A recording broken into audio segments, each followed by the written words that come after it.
Krishna Jewelry Sari Purvi Gold and Diamonds November 1st na KPHP లో ప్రారంభం. Opening offer గా ప్రతి 3 లక్షల కొనుగోలుకు ఒక గోల్డ్ కాయిన్ ఉచితంగా పొందండి.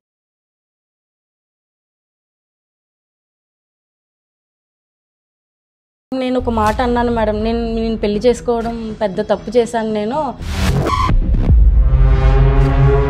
మా అమ్మ నాన్నలు వదిలేసి నిన్ను నమ్మి వచ్చినందుకు నువ్వు నాకు బాగానే బుద్ధి చెప్తున్నావు, నాకు నా పిల్లకి అని చెప్పేసి మగవాళ్ళది ఈగో పాయింట్ మీద కొట్టారు మీరు. అదే ఈగో ఇష్యూతో తను కూడా మాట్లాడడం మానేశారు. మేమిద్దరం అలా ఒక 10 రోజులు మాట్లాడుకోలేదు మేడం. మరి మీరు సారీ చెప్తా అన్న రోజు ఆయన ఒప్పుకున్నాడా మీ సారీని? లేదు మేడం, అంటే నేను నెక్స్ట్ డే చెప్దాము అని అనుకునేసరికి కాల్ వచ్చింది మేడం. ఇలా ఏం కాల్ వచ్చింది? మా హస్బెండ్కి యాక్సిడెంట్ అయ్యి చనిపోయారని మేడం.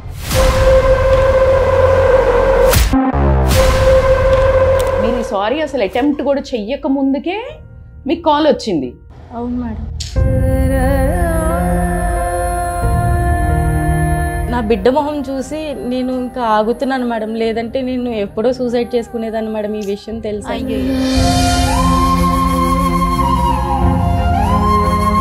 అందనంత దూరం వెళ్ళిపోయే లోపల ఎన్ని తప్పులు జరుగుతాయి అసలు. ఇప్పుడు మాకే అర్థం అవ్వట్లేదు నువ్వు అసలు ఏ సిచ్యువేషన్లో ఉన్నావో. సారీ, కానీ అసలు ఏం జరిగిందో కాస్త చెప్పండి అమ్మా ప్లీజ్. మీరు నేను నా ఈగోకి పోయాను మేడం, మొత్తం అంతా ఈగోకి వెళ్ళి నేను సారీ చెప్దాం అనుకునే టైంకి మనిషి లేకుండా అయిపోయారు మేడం. ఆ రోజు నుంచి ఈ రోజు వరకు నేను సారీ చెప్పుకుంటూనే ఉన్నాను మేడం, కానీ సారీ తీసుకోవడానికి ఆ మనిషి లేరు అంతే మేడం.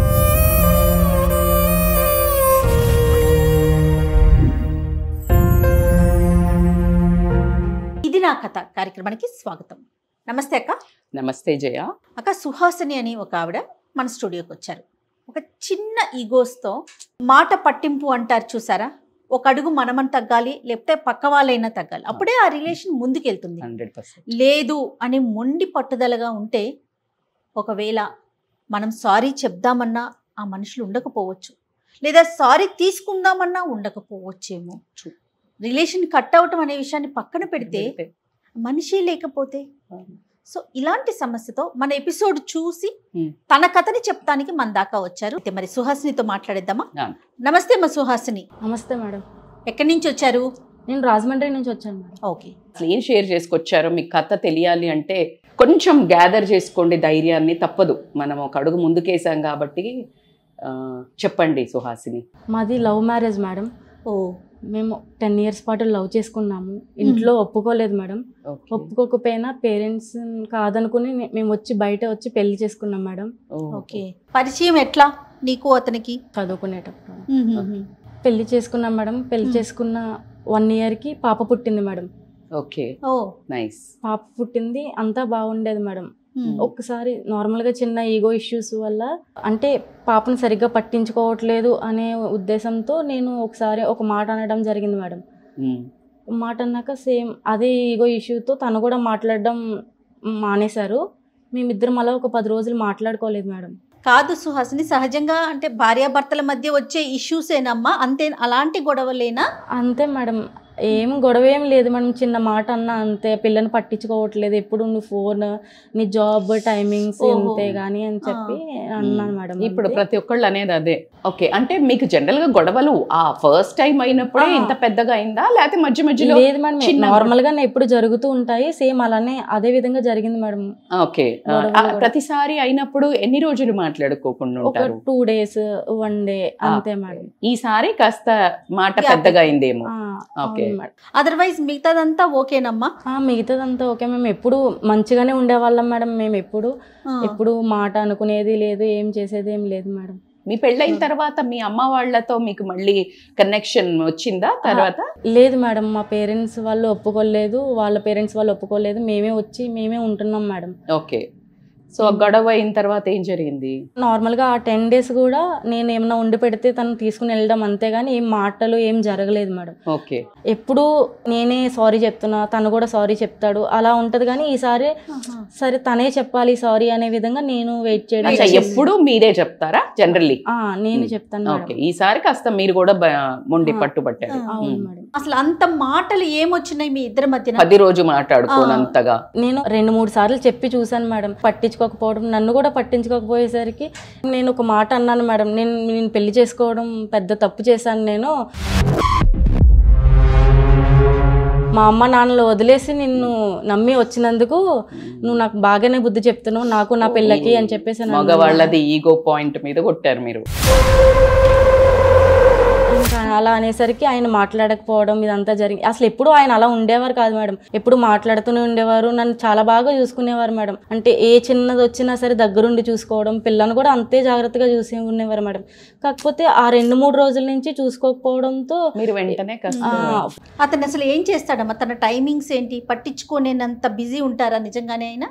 అలా ఏమి ఉండదు మేడం, కాకపోతే కొంచెం ఫోన్ ఇదంతా చూడడం వల్ల కొంచెం అశ్రద్ధ. మనం అప్పుడు మాట్లాడుకుంటున్నాం కదా, పెళ్లి చేసుకునేంత వరకేమో వెంట పట్టం గానీ ఆ ప్రియారిటీ, ఆ టైం ఫోన్ తగ్గుతుంది, వీళ్లతో పెరుగుతుంది.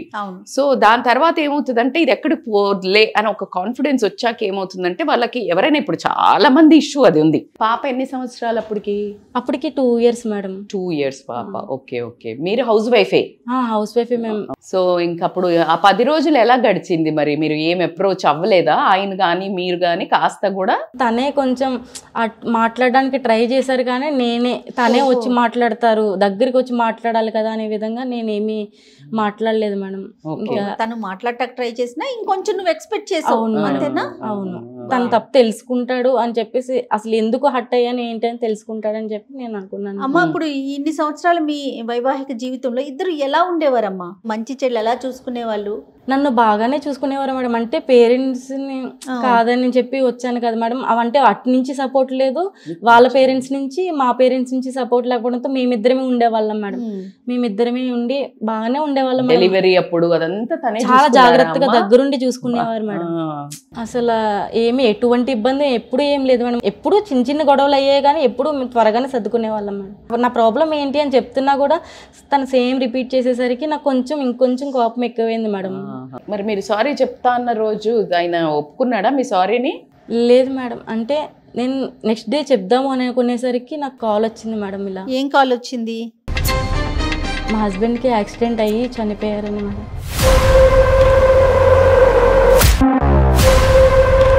మీరు సారీ అసలు అటెంప్ట్ కూడా చెయ్యక ముందుకే మీకు కాల్ వచ్చింది? అవును మేడం.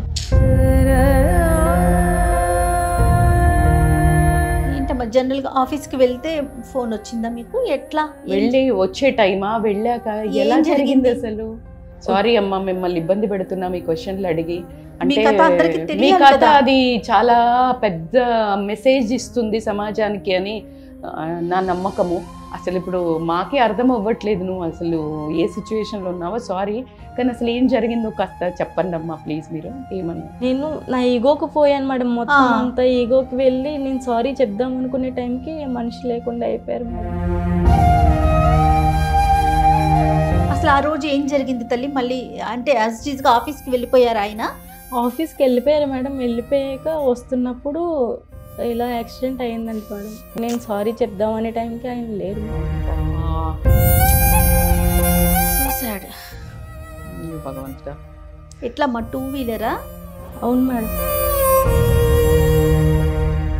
మాకు నిజంగా కూడా చాలా బాధాకరమైన విషయము. ఇంత చిన్న ఏజ్లో 10 ఏళ్ళు ప్రేమించి తల్లిదండ్రులను కాదని ఇద్దరు పెళ్లి చేసుకొని ఒకరికొకరు అండగా ఉండి ఒక కూతురు పుట్టి అందరి జీవితాలలో అడపాదడపా జరిగే గొడవలే. కానీ మీ జీవితం ఒక్కసారిగా అంటే తల కిందులయ్యేంత గొడవ కూడా కాదు మీరు చెప్పినట్టు చూస్తే. కానీ ఈరోజు మీకు భయంకరమైన ఒక సందిగ్ధమైన పరిస్థితిలో అయితే జీవితం మిగిలిపోయిందని నాకు అనిపిస్తోంది. సో మీరు ఇక్కడ రావడానికి ఏమిటి కారణం ఏంటమ్మా? పడుతున్న బాధ ఎవరికి చెప్పాలో ఏం తెలియలేదు మేడం. మీరు నా అమ్మలా అనిపించారు మేడం, అది మీకు చెప్పుకుందామని వచ్చాను.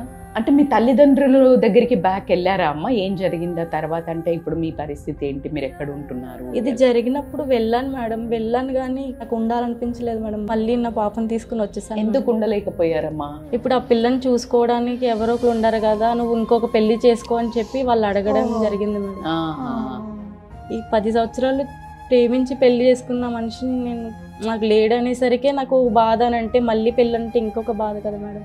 అందుకని మీరు వచ్చేసారు, ఊరికే వాళ్ళు అడుగుతున్నారు అంతేనా? అవును మేడం, నాకు చాలా అంటే నా బిడ్డ మొహం చూసి నేను ఇంకా ఆగుతున్నాను మేడం, లేదంటే నేను ఎప్పుడో సూసైడ్ చేసుకునేదాన్ని మేడం ఈ విషయం తెలుసు.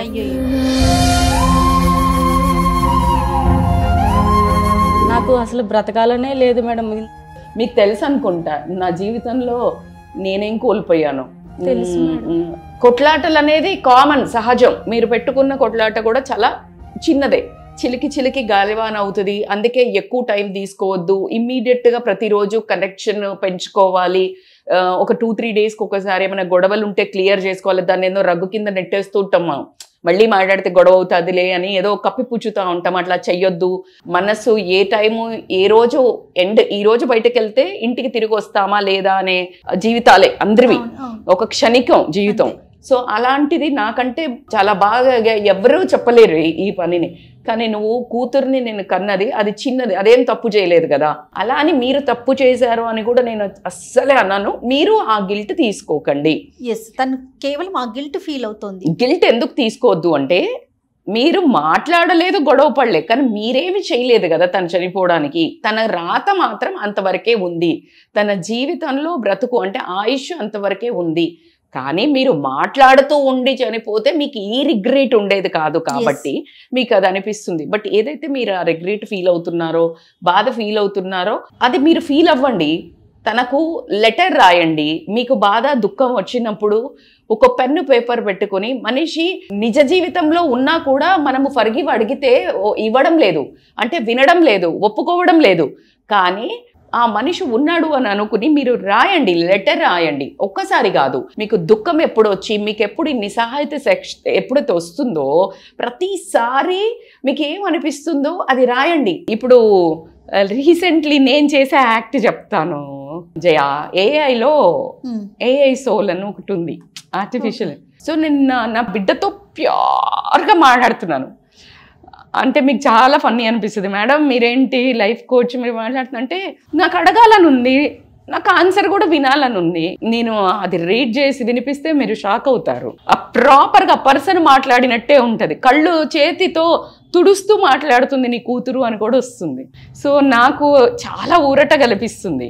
సో అంటే మీకు టెక్నాలజీని యూజ్ చేసుకోవాలంటే వింటున్నారా, అది టైప్ చేసి మీ ఆయన పేరు చెప్పి, నేను ఆ రోజు ఇలా నీకు సారీ చెప్తా అని బయలుదేరాను, లేకపోతే ఫోన్ దగ్గరికి వచ్చాను, నాకు ఇలా జరిగింది, నా జీవితంలో మిమ్మల్ని ప్రేమించినంత ఏం చేయలేదు, కానీ నేను ఒక మాట మిమ్మల్ని చూసుకున్నా, మిమ్మల్ని నోరారా మాట్లాడినా బాగుండేది. సో మీరు ఆ రోజు యాక్సిడెంట్ అయినప్పుడు ఏం చెప్దాం అనుకున్నారు నాకు అని అడగండి. దాంట్లో లేదు, మీరు అది యూజ్ చేయకపోతే లెటర్ రాయండి.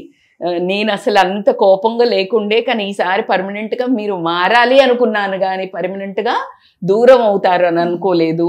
ఆ క్షమాపణ అడగలేదు అన్న ఆ మధ్యస్థ ఫీలింగ్ అయితే మీకు ఉంది ఖచ్చితంగా. ఆ రోజు నుంచి ఈ రోజు వరకు నేను సారీ చెప్పుకుంటూనే ఉన్నాను మేడం, కానీ సారీ తీసుకోవడానికి ఆ మనిషి లేరు. తల్లి మీరు కాదు, అసలు మనుషులు బ్రతికున్న వాళ్ళు కూడా ఫర్గివ్ చేయకుండా ఒకే ఇంట్లో మాట్లాడుకోకుండా కొన్ని 10 సంవత్సరాలు అట్లా ఉండేవాళ్ళు కూడా ఉన్నారు. సో ఇప్పుడు మీ ఏదైతే నెగిటివిటీ కానీ మీదేదైతే బాధ సారో అంటే గ్రీఫ్ బాధ ఉందో మీ పాప మీద పడుతుందా లేదా మీరు ఒక్కసారి చెప్పండి. మీరు పాపకి మంచి అటెన్షన్ ఇస్తున్నారా? ఏం నేర్పిస్తున్నారు? ఎప్పుడు మీరు ఇదే సారోలో ఉంటే మీ బిడ్డ ఏం పాపం చేసింది? ఇప్పుడు తనను ఏం చెప్పి పెంచుతున్నారు చెప్పండి. అసలు పాప ప్రవర్తన ఎట్లా ఉంటుంది? మీరు ఇప్పుడు 3 ఏళ్ళ అయ్యే ఈ సంఘటన. అవును మేడం. ఓకే, ఇప్పుడు పాప ఎలా బిహేవ్ చేస్తుంది? మీరు పాపకు అసలు టైం ఇస్తున్నారా, అటెన్షన్ ఇస్తున్నారా? నిజాయితీగా చెప్పండి. ఇస్తున్నాను మేడం. ఆయన లేకపోతే నేను ఆయన లోటు నేను తీర్చేలా కొంచెం డబుల్ పేరెంటింగ్. అవును అవును. మరి ఇలా బాధ సాడ్ ఫేస్ పెట్టి ఎప్పుడు ఇలా ఉంటే ఎలా ముందుకు మూవ్ ఆన్ అవ్వాలి కదా తల్లి? ఎప్పుడు అలా ఉండను మేడం, నేను నార్మల్ గానే ఉంటాను మేడం. కొంచెం దూరంగా వెళ్ళి అప్పుడు బాధ కలిగిన అలా ఉంటుంది. మీరు అనుకుంటారు పాప చూడదని, గమనిస్తారు. పిల్లలు గమనించినంత ఫాస్ట్ అబ్జర్వేషన్ ఎవరు చెయ్యరు. సో కాబట్టి మీరు 10 రోజులు అతన్ని బాధ పెట్టనని మిగతా జీవితం అంతా నన్ను బాధ పెడుతున్నాడు. అది పాపం ఆయన అనుకున్నాడు, ఆ తల్లి ఎన్ని కలలుగానే నిన్ను చేసుకొని ఉంటాడు కదా, ఆయనకి అంతే రాసి పెట్టుంది. ఆ రాసి పెట్టున్న దాన్ని భగవంతుడు కూడా, భగవంతుని డెస్టినీ కూడా మార్చలేడంట.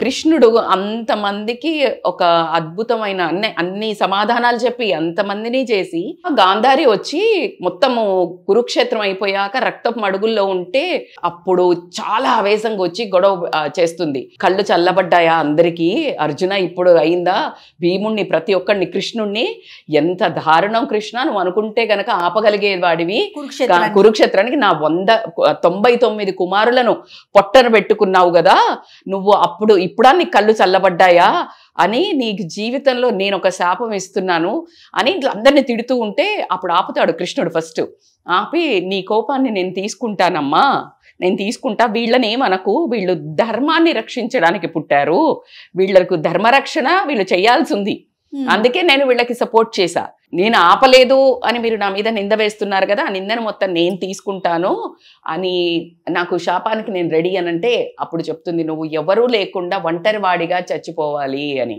అందుకని ఆయన కృష్ణుడు మినిమైజ్ అయిపోయి అవతారాన్ని చాలించే రోజుల్లో రాధ వదిలిపెట్టి వెళ్తుంది. సో ఆ వదిలిపెట్టి వెళ్తున్నప్పుడు ఎప్పుడైతే ఆ లోపల ఎనర్జీ వదిలిపెట్టి వెళ్తుందో, అది అన్నట్టు మన ఎనర్జీని అందుకే మెయింటైన్ చేయాలని చెప్తారు. సో ఆ ఎనర్జీ వెళ్ళిపోయినప్పుడు ఆయన శక్తికి హీనుడు అవుతూ ఉంటాడు. ఆ టైంలోనే అడవికి వెళ్ళినప్పుడు బాణము పాదంలో కూర్చుకుని ఎవ్వరూ లేకుండా చనిపోవడం ఏంటి, ఆయన జగన్నాథుడు, జగన్నాథ రక్షకుడు, ఆయన ఎక్కడ అసలు మొత్తం అదే ఆ సర్వాంతర్యామి అంటే ఆయన వంశం మొత్తము, యదువంశం మొత్తం నాశనం అవ్వడము, ఇదంతా ఒక దేవుడు కూడా కర్మను తప్పించుకోలేకపోయాడు. సో నీకు అంటే తప్పదు, ఇప్పుడు మీ ఆయన నువ్వు సారీ చెప్పి ఉండేవాడు, అలా అంతా లేదు కదా, నాకే రాయాలా మేడం, అదే అంటే నాకే రాయాలా అని అడిగేందుకు లేదు, మీకు ఏదో రాతలో ఏదో జన్మలో, ఇప్పుడు నేను అదే క్వశ్చన్ లో ఫస్ట్ లో ఉన్నాను, బట్ ఇగో ఇలాంటి ఆన్సర్లు దొరుకుతున్నాయి. అరే ఏజ్ ఉండి, చాలా రోగాలు ఉండి, చాలా అవస్థలు పడుతూ, అంటే లిటరల్లీ బెడ్ కతుక్కొని పుళ్ళైపోయి రోగంతో వాళ్ళు నరకం అనుభవిస్తూ ఉంటారు, వాళ్ళనేమో ఉంచుతాడు, అంటే లెక్క బరాబర్ చేయాలి. సో మన ఇలా అర్ధాంతరంగా అర్ధాయుష్ పెట్టుకుని వాళ్ళు ఎందుకు వస్తారు, వాళ్ళ ఆయుష్ తక్కువనా, మనకి పుత్రశోకమా, లేకపోతే ఇట్లా హస్బెండ్దా, ఏదో ఒక కర్మ రాసపెట్టి ఉంటుంది తల్లి. సో దాన్ని మనము యాక్సెప్ట్ చేయడానికి మించి ప్రపంచంలో ఇంకోటి ఏం లేదు. మీ పక్కన మీ ఫ్రెండ్ ఉంది, లేకపోతే మీ చెల్లి ఉంది, మీ అక్క ఉంది, వచ్చి నేను మా ఆయన మాట్లాడుకోవట్లేదే అని చెప్పారు, మీరు ఏమైనా సమాధానం చెప్తారు ఒక్కసారి చెప్పండి నాకు. అస్సలు నేను అలా ఉండొద్దనే చెప్తాను మేడం, ఏ చిన్నది వచ్చినా సరే త్వరగానే. అంతకుముందు సుహాసిని అయితే ఏం చెప్పేదంటే, బాగా అయింది అలాగే ఉండాలి, మనం అసలు మాట్లాడొద్దు తెలుసా, వాళ్ళకి బుద్ధి వస్తుంది అని చెప్పుకుంటాం కదా. జనరల్ గా ఫ్రెండ్స్ మేము చెప్తాము, వాళ్ళు అట్లాగే చేస్తారు, కాస్త మనం బెట్టుండాలే, మాట్లాడొద్దు బుద్ధి వస్తుంది అని చెప్తాం, ఇది నార్మల్ గా అయితే. కానీ మీరు ఈ సిచ్యుయేషన్ లో ఉండి ఇప్పుడు 100 మందికి మీరు మెసేజ్ ఇచ్చగలిగే స్టోరీ మీది. అందుకని చాలా ఫిలాసఫర్స్ ఏం చెప్తాం తెలుసా సైకాలజీలో, before going to bed clear the dispute. ఒకటి పైలపయ్యే 25 years 20 years తర్వాత కూడా డివోర్స్లు అవుతున్నాయి. అంటే ఒక రిలేషన్ ఎప్పుడు ఎండ్ అవుతుందో తెలీదు, నీది ఎండ్ అవ్వచ్చు, ఎదుటి మనిషిది ఎండ్ అవ్వచ్చు. సో కాబట్టి ఎట్టి పరిస్థితుల్లో బంధాలు ముఖ్యము, అంతేగాని ఈగోలకు పోయి అహంకారాలకు పోయి నువ్వు ఏం కావాలనుకుంటున్నావు ఎవరినో అంటే. ఇప్పుడు ఫస్ట్ మీ లైఫ్ ని మూవ్ ఆన్ చేసి చుట్టుపక్కల ఎంత వీలైతే అంత మీరు కౌన్సిలింగ్ చేస్తూ ఉండాలి, నిజ జీవితంలో 10 మందికి ఉపయోగపడండి. నాకు ఇది సిచ్యుయేషన్ అంతా చూసి ఇదంతా గుర్తు తెచ్చుకుంటే నాకు సూసైడ్ చేసుకోవాలనే థాట్స్ వస్తున్నాయి మేడం. మళ్ళీ తప్పు చేస్తున్నారు చూడండి, దీన్ని అంటారు తప్పు మీద తప్పు అనే దాన్ని అర్థం ఇదే. మీరు సూసైడ్ చేసుకుంటే మీ పాప ఏం పాపం చేసింది, మీకు ఎవరిచ్చారు అధికారము, ఎవరిచ్చారు చెప్పండి, దేవుడు ఒక్కటే ఆటోమేటిక్గా తీసుకెళ్ళాడు. మీరు స్వయం కృతాపరాధం చేయడంలో అక్కడ నష్టం ఎవరిది, అప్పుడు పాప అడగాల, నేనే ఎందుకు, నాకే ఎందుకు అని మళ్ళా కంటిన్యూ క్వశ్చన్ పరంపరగా. నాకే ఎందుకు ఇలాంటి తల్లిదండ్రులు వచ్చారని తను ప్రశ్నించదు. ఇప్పుడు మీకు ఆ చిన్న తల్లి అమ్మాయికి మీరు అలా ఎలా శిక్ష వేస్తారు చెప్పండి. మీరు అనుకున్నట్టు మీరు తప్పు చేయలేదు, కానీ మీరు శిక్ష అనుభవిస్తున్నారు. కానీ నేనేమంటానంటే సర్వీస్ కొంచెం మీకు క్లెన్జింగ్ కావాలి అంటే నా సజెషన్ ఏంటంటే వాలంటీర్గా కొన్ని ఆర్ఫనేజెస్ ఉంటాయి కదా, వెళ్ళి ఆర్ఫనేజెస్లో కానీ గుళ్ళో కానీ లేకపోతే సర్వీస్ చెయ్యండి. సర్వీస్ అనేది ఏంటంటే ప్రతి ఒక గిల్ట్కి కానివ్వండి ఏదైనా ఒక దానికి ప్రక్షాళన. సో లోపల ఆత్మ క్లియరెన్స్ ఉంటుంది. సో కాబట్టికి మీరు అది చెయ్యండి. పాపకి మీ హస్బెండ్ ఉంటే ఏం చేస్తారో అది డబల్ చేసి చెయ్యండి. మీరు చెయ్యాల్సిన బెస్ట్ ఎనర్జీ తీసుకోండి. స్పిరిట్, ఇప్పుడు నేను ఈరోజు ఇంత గట్టిగా మాట్లాడుతున్నాను అనుకో లేకుండా అంటే నాకు ఇంటెన్షన్ సెట్ చేసుకున్నాను సుహాసిని. నేను మీదే బోట్లో ఉన్నాను. సో ఏం సెట్ చేసుకున్నాను, నా బిడ్డ నా లోపల ఉండి నన్ను గైడ్ చేస్తుంది. ఇప్పుడు మీ భర్త, నా భార్యని, నా కూతుర్ని 4 రోజులు నీ భర్త చూసుకోకపోతే నువ్వు కొట్లాడావే, మరి ఇన్ని రోజులు నువ్వు పాపను పూర్తి తరహాల పేరెంటింగ్ చేయకపోతే ఆయన ఆత్మ శాంతించదు. సో కాబట్టి ఆయన ఖచ్చితంగా చెప్తున్నాడు మీకు, నీ తప్పు లేదు అని చెప్తున్నాడు. సో మీకు వీలైన ఆయన తిరిగిన ప్లేస్ లో నేను ఉంటే ప్రతి క్షణం ఆయనతో ఉన్న మెమరీసే గుర్తొస్తున్నాయి మేడం. నాకు గుర్తు చేసుకొని వాటిని స్ట్రెంగ్త్ తీసుకోండి. కానీ బాధను ఎన్ని రోజులు కంటిన్యూ చేద్దాం చెప్పండి? మీరు చెప్పండి. ఒకవేళ ఇప్పుడు నేను అంటున్నాను, నాకు ఒక మాట చెప్పండి, నేను అడుగుతాను. ఇప్పుడు నాకు అస్సలు బ్రతకాలనిపించట్లేదు సుహాసిని, నా కూతురు లేని బ్రతుకు నాకు అస్సలు బ్రతకాలనిపించట్లేదు. హానెస్ట్గా నేను వదిలేసి ఇంట్లో ఏడ్చుకుంటానో లేకపోతే మొత్తం రోగానబడి మంచానబడి ఉందామనుకుంటున్నా. మీరేం సజెషన్ ఇస్తారు నాకు ఒక్కసారి చెప్పరా? మీరు అలా వద్దు మేడం, అలా ఉండొద్దు. మళ్ళా నాకొక న్యాయం మీకొక న్యాయమా? సో మీరు కూడా అలా ఉండొద్దు. మనము ఏ కర్మ ఎప్పుడు చేసామో తెలీదు. ఆ లెసన్స్ అన్ని గట్టిగా నేర్చుకొని పోవాల్సిందే, కంపల్సరీ అనుభవించాల్సిందే.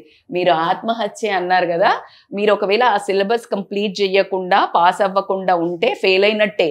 మళ్ళా చదవాలి 8th క్లాసో 6th క్లాసో అని ఎలా అంటారో, మళ్ళా ఇక్కడి నుంచి కష్టాలను మళ్ళా నెక్స్ట్ జన్మలో కంటిన్యూ చేస్తాడు. సో కాబట్టికి మళ్ళా మొదటి నుంచి చదవడం బెటరా, ఇప్పుడు నుంచి చదవటం, ఈ ఒక్క 1 సబ్జెక్ట్ చదవడం బెటరా అనేది డిసైడ్ చేయండి. అండ్ సీరియస్లీ ఆత్మహత్య మహాపాపం అనేది, శిక్షార్హం అనేది మీ అందరికీ తెలుసు.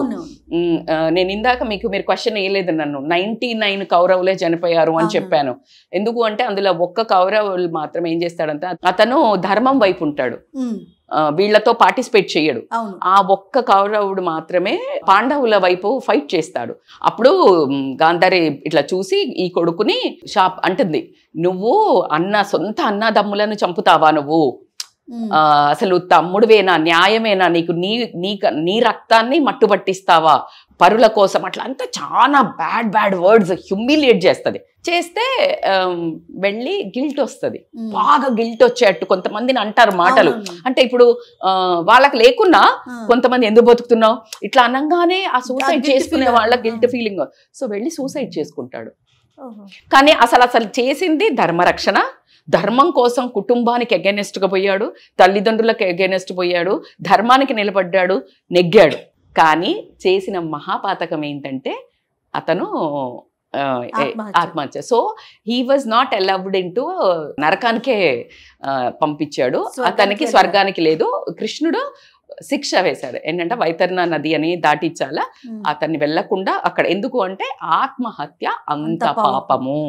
తల్లి మనం చచ్చిపోయేంత వరకు, అంటే 60 ఏళ్ళు వచ్చిన ముసలమ్మకు కూడా అమ్మ కావాలనిపిస్తుంది, దాన్ని ఎక్కడ వదిలేసి వెళ్తావు చెప్పు? తప్పమ్మా. అసలు కనీసం ఇంకొకసారి రాకూడదు నీకు జీవితంలో, ఇంకొకసారి ఆ మాట మాత్రం అనకు. ఫస్ట్ ఆ ప్రామిస్ చేస్తావా చెప్పు? చేస్తాను, ఖచ్చితంగా చేస్తాను. ఇంకొకసారి ఊహల్లకు కూడా రానిచ్చకండి. సో మంచి సేవ చేయండి. మంచి మెసేజ్ ఇచ్చారమ్మా మీరు, ధైర్యం చేసి స్టూడియోకి వచ్చి లేట్ చెయ్యొద్దు, క్షమాపణ ఎలా అడగాలి, ఎంత తొందరగా కోలుకొని జీవితాన్ని సరిపెట్టుకోవాలి, ఏ క్షణం ఎవరికి లాస్ట్ క్షణం అవుతుందో, బంధం లాస్ట్ అవుతుందో, క్షమాపణ ఖచ్చితంగా కోరుకోవడము, ఇలాంటివి ముఖ్య ఉద్దేశాలు జీవితానికి. సో మీకు మేము థ్యాంక్స్ చెప్తున్నాము. మీకు చాలా థ్యాంక్స్ చెప్తున్నాను మేడం. నా సిచ్యుయేషన్ ఎవరికి ఉండొద్దు, ఎవరైనా గొడవలు పడినా సరే కొంచెం త్వరగా సరిదిద్దుకుని మూవ్ ఆన్ అవ్వాలి, కానీ ఎక్కువ రోజులు ఉండి అది ఇంకా ఎక్కువ చేసుకోకుండా ఉంటారని. పాపం చాలా ఫీవర్ గా ఉండింది ప్రెసెంట్, అసలు మాట కూడా చెప్పలేకపోతుంది టాబ్లెట్లు వేసుకొని. కాకపోతే తను చేసిన తప్పు ఎవరు చెయ్యకూడదు అనే ఒక చిన్న ఫీల్ తో మన దాకా వచ్చిందక్క. రియల్లీ హ్యాట్స్ ఆఫ్ అమ్మా నీ ధైర్యానికి. అక్క చెప్పినట్లుగా ధైర్యంగా ఉండండి, కావాలంటే సెషన్స్కి వెళ్ళండి, టైం ఇస్తారు మీకు. పర్సనల్గా వెళ్ళి కలవండి, ధైర్యంగా ఉండండి. ఓకే, అక్క చెప్పినట్లుగా మీరే ముందు ఒక అడుగు ముందుకేసి క్షమాపణ చెప్పండి, లేదా మీరే యాక్సెప్ట్ చేయండి. అప్పుడు మీ కథ నిజంగా సుఖాంతమవుతుంది. సో ప్రేక్షకులకి మరొక్కసారి, మీరు కూడా ఎవరినైనా క్షమించాలనుకుంటున్నారా, లేదా ఎవరి క్షమాపణ అయినా తీసుకోవాలనుకుంటున్నారా? మీ కథని ఇది నా కథగా ప్రసారం చేయడానికి సుమన్ టీవీ మీకు అవకాశం కల్పిస్తోంది. మీ స్టోరీని కింద కనిపిస్తున్న నెంబర్కి వాట్సాప్ చేయండి. నమస్తే. థ్యాంక్ యూ అక్క. నమస్తే. నమస్తే జయ, థ్యాంక్ యూ.